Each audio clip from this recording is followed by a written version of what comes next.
কুফানগরীতে এক নাস্তিক ছিল।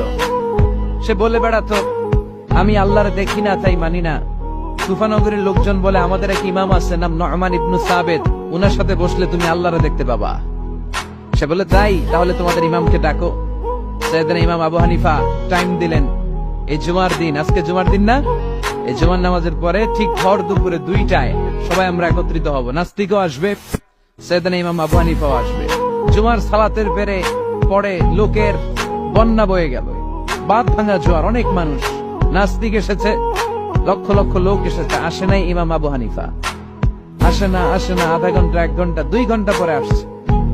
নাস্তিক বলে, এই তোমাদের ইমাম যার কোনো সময়ের জ্ঞানী নাই, এর সাথে কিসের তর্ক?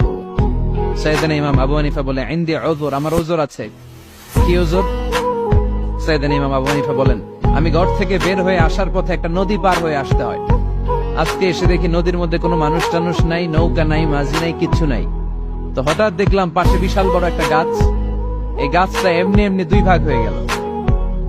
হঠাৎ গাছ থেকে এমনি এমনি লম্বা তক্তা হয়ে গেল, এমনি এমনি তক্তাগুলো জোড়া লেগে নৌকা হয়ে গেল।